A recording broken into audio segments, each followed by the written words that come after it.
कलयुग कैसा होगा इस युग के अंत का समय।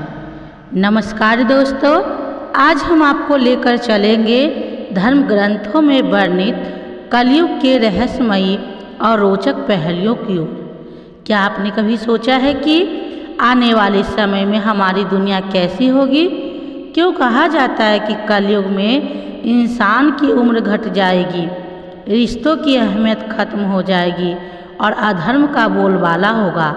इस वीडियो में हम आपको बताएंगे कलयुग की अवधि और इसका अंत, समाज में आने वाले बदलाव और मानव जीवन की चुनौतियाँ, धर्म ग्रंथ की भविष्यवाणियाँ और कल की अवतार का महत्व, प्रकृति, मानवता और जीवन शैली पर कलयुग का प्रभाव। धर्म ग्रंथों में लिखी बातें और पुराणों में दिए संकेत आपको सोचने पर मजबूर कर देंगे। जानिए कि कैसे यह युग हमें सत्य की ओर ले जाने का मार्ग प्रशस्त करेगा। तो जुड़े रहिए हमारे साथ और जानिए कलयुग के इस रोमांचक सफर के बारे में। सब कुछ बदल रहा है, क्या आप इसके लिए तैयार हैं? वीडियो को अंत तक देखें, लाइक करें और अपने दोस्तों के साथ जरूर शेयर करें। कलयुग को लेकर तमाम तरह की बातें होती रहती है। ऐसे में इसे लेकर हर कोई चिंतित ही दिखाई पड़ता है कि आने वाला समय कैसा होगा। ऐसे में आज हम आपको कलयुग से जुड़ी उन खास रोचक बातों को बताएंगे जो अनेक धर्म ग्रंथों में लिखी हुई है। ब्रह्म वैवर्त पुराण में कलयुग के बारे में बहुत कुछ बताया गया है।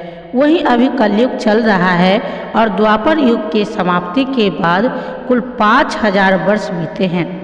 अधर्म फैलना शुरू हो गया। ऐसे में अब इंसानों ने एक दूसरे पर भरोसा करना बंद कर दिया है। धर्म ग्रंथों के अनुसार कलयुग में ऐसा समय भी आएगा जब इंसान की उम्र बहुत कम रह जाएगी, युवावस्था समाप्त हो जाएगी। आने वाले समय में 20 की उम्र में ही आएगा बुढ़ापा। ग्रंथों में इस सृष्टि के आरंभ से अंत तक के काल को 4 युग यानी सत्ययुग, त्रेता युग, द्वापर युग व कलयुग में बांटा गया है। कलयुग के अंत समय को लेकर अनेक धर्म ग्रंथों में कई रोचक बातें लिखी है। आइए जानते हैं इस युग से जुड़ी कुछ ऐसी ही बातों को। ज्योतिष ग्रंथ सूर्य सिद्धांत में बताया गया है कि कलयुग 4,32,000 वर्ष तक रहेगा। वहीं देवताओं के इन दिव्य वर्षों के आधार पर 4 युगों की मानव सौर वर्षों में अवधि इस तरह है। सतयुग 4800 जिसको दिव्य वर्ष कहा गया है, फिर 17,28,000 सौर वर्ष, त्रेता युग 3600 दिव्य वर्ष, 12,96,000 सौ वर्ष, द्वापर युग 2400 दिव्य वर्ष, 8,64,000 सौर वर्ष, कलयुग में 1200 जो है दिव्य वर्ष होंगे और 4,32,000 सौर वर्ष होंगे। कलयुग में 16 वर्ष की आयु में ही लोगों के बाल पक जाएंगे और 20वें वर्ष की आयु में ही वृद्ध हो जाएंगे, युवावस्था समाप्त हो जाएगी। यह बात सच भी प्रतीत होती है क्योंकि प्राचीन काल में इंसानों की औसत उम्र करीब 100 वर्ष रहती थी। उस काल में 100 वर्ष से कहीं अधिक जीने वाले लोगों भी हुआ करते थे, लेकिन आज के समय में इंसानों की औसत आयु बहुत कम 60 से 70 वर्ष हो गई है। भविष्य में भी इंसानों की औसत उम्र में कमी आने की संभावनाएं काफ़ी अधिक है क्योंकि प्राकृतिक वातावरण लगातार बिगड़ रहा है और हमारी दिनचर्या असंतुलित हो गई है। पुराने समय में लंबी उम्र के बाद ही बाल सफ़ेद होते थे, लेकिन आज के युग में युवा अवस्था में ही स्त्री और पुरुष दोनों के बाल सफ़ेद हो जाते हैं। जवानी के दिनों में बुढ़ापे के रोग होने लगते हैं। पुरुष होंगे स्त्रियों के अधीन। भगवान नारायण ने स्वयं नारद को बताया है कि कलयुग में एक ऐसा समय आएगा जब सभी पुरुष स्त्रियों के अधीन होकर जीवन व्यतीत करेंगे। हर घर में पत्नी ही पति पर राज करेगी। पतियों को डांट डपट सुनाना पड़ेगी। पुरुषों की हालत नौकरों के समान हो जाएगी। गंगा भी लौट जाएगी बैकुंठ धाम। कलयुग के 5000 साल बाद गंगा नदी सूख जाएगी और पुनः बैकुंठ धाम लौट जाएगी। जब कलयुग के 10,000 वर्ष हो जाएंगे तब सभी देवी देवता पृथ्वी छोड़कर अपने धाम लौट जाएंगे। इंसान पूजन, कर्म, व्रत, उपवास और सभी धार्मिक काम करना बंद कर देंगे। अन्न और फल नहीं मिलेंगे। एक ऐसा समय आएगा जब जमीन से अन्न उपजना बंद हो जाएगा, पेड़ों पर फल नहीं लगेंगे। धीरे धीरे ये सारी चीज़ें विलुप्त हो जाएगी। गाय दूध देना बंद कर देंगी। समाज हिंसक हो जाएगा। कलयुग में समाज हिंसक हो जाएगा। जो लोग बलवान होंगे उनका ही राज चलेगा। मानवता नष्ट हो जाएगी। रिश्ते खत्म हो जाएंगे। एक भाई दूसरे भाई का ही शत्रु हो जाएगा। लोग देखने, सुनने और पढ़ने लगेंगे अनैतिक चीज़ें। कलयुग में लोग शास्त्रों से विमुख हो जाएंगे। अनैतिक साहित्य ही लोगों को पसंद हो जाएगा।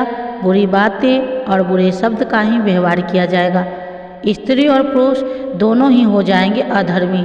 कलयुग में एक ऐसा समय आएगा जब स्त्री और पुरुष दोनों ही अधर्मी हो जाएंगे। स्त्रियां पतिव्रत धर्म का पालन करना बंद कर देगी और पुरुष भी ऐसा ही करेंगे। स्त्री और पुरुषों से संबंधित सभी वैदिक नियम विलुप्त हो जाएंगे। चोर और अपराधियों की संख्या बहुत अधिक हो जाएगी।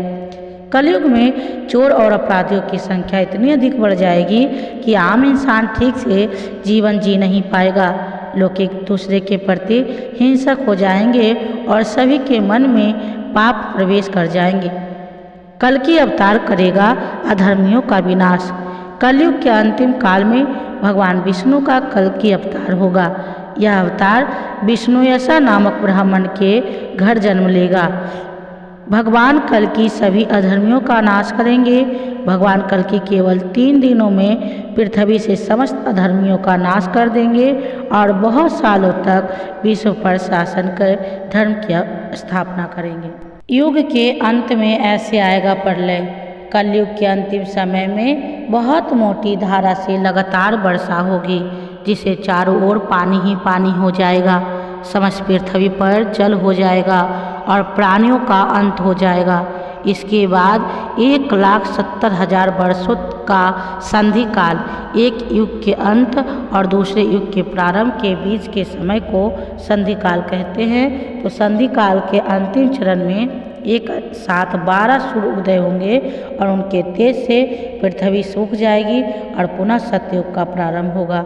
धर्म ग्रंथों के अनुसार जब जब धर्म की हानि होती है, ईश्वर अवतार लेकर अधर्म का अंत करते हैं।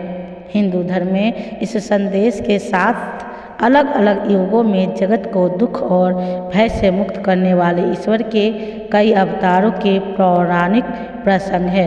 दरअसल इनमें सच्चाई और अच्छे कर्मों को अपनाने के भी कई सबक है। साथ ही इनके जरिए युग के बदलाव के साथ प्राणियों के कर्म, विचार और व्यवहार में अधर्म और पाप कर्मों के बढ़ने के भी संकेत दिए गए हैं। तो दोस्तों, आज हमने जाना कि धर्म ग्रंथों में कलयुग के बारे में क्या क्या संकेत दिए गए हैं।